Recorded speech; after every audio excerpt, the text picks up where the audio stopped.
Já batemos na tecla várias vezes e já mostramos através da literatura científica que veganos têm um consumo adequado de proteínas.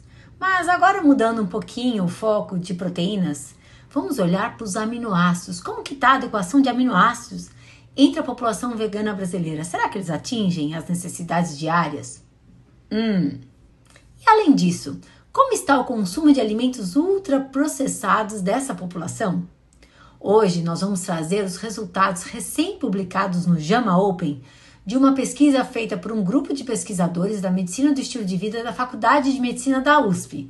O que nós fizemos? Nós analisamos o consumo alimentar de veganos da população brasileira. Através dessa análise, a gente conseguiu quantificar o consumo calórico, o consumo de macronutrientes, então carboidrato, proteína, gordura, de fibra e de micronutrientes, então um perfil alimentar.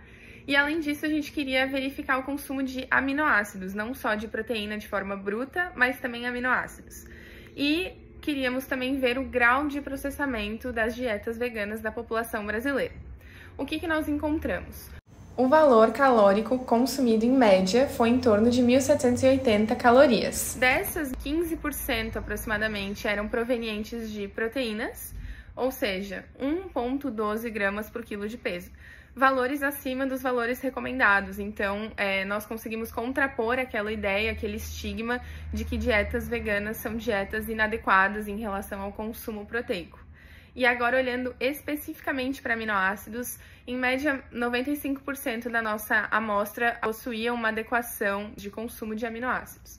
Então, além de ter uma adequação de consumo proteico, nós também encontramos uma adequação de consumo de aminoácidos, principalmente aminoácidos essenciais.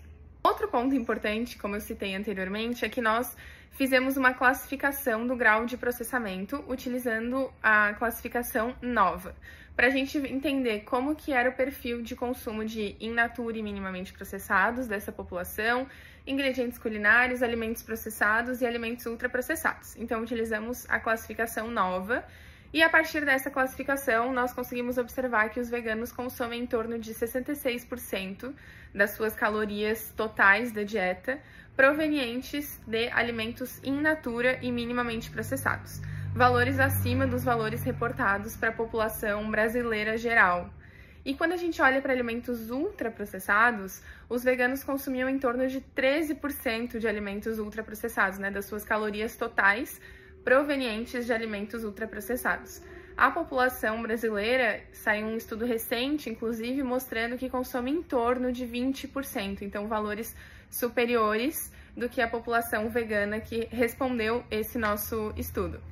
Além desses achados descritos pela Alice, pessoal, a gente também investigou se havia alguma associação entre o consumo de proteínas ultraprocessadas e a adequação do consumo proteico nesses indivíduos que seguiam uma dieta vegana.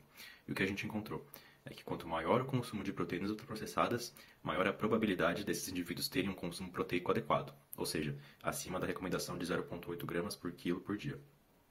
Isso significa que a gente deve, então, recomendar alimentos ultraprocessados para atingir metas proteicas em veganos? É claro que não.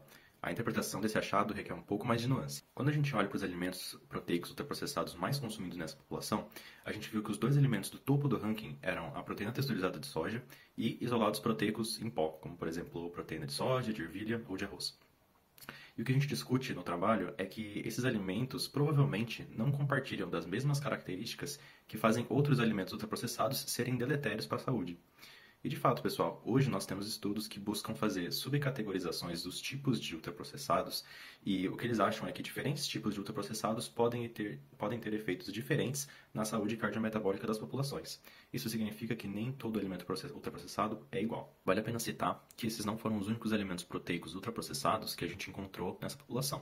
Muitos indivíduos faziam um consumo também de alimentos plant-based que buscam imitar as carnes, E esses alimentos que são fabricados pela indústria e têm um alto grau de processamento, de fato, possuem na sua composição adição de sódio e outros elementos químicos como aromatizantes, flavorizantes e conservantes. E a junção desses elementos pode trazer sim um impacto negativo para a saúde. A nossa conclusão, então, desses achados é que os indivíduos veganos tiveram um consumo proteico de aminoácidos adequado e basearam a sua alimentação em alimentos in natura e minimamente processados.